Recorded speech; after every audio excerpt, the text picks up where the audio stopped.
পরের দিন সকালে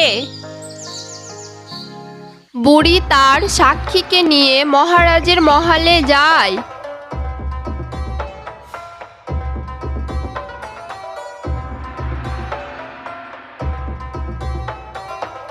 মহারাজ মশাই, আপনি কি তাহলে প্রস্তুত আছেন? হ্যাঁ হ্যাঁ, আমি একদম প্রস্তুত আছি। মহারাজ মশাই, যেহেতু প্রমাণের দরকার, তাই আমি আমার সাক্ষীর সামনে আপনার চুল টেনে প্রমাণ করতে চাই যে চুল আসল কি নকল। রাজামশাই ভেবে দেখলো, 5,000 স্বর্ণ মুদ্রার ব্যাপার, তার বিনিময়ে চুল ধরেই তো টানবে, সে আর এমন কি। ঠিক আছে বুড়িমা,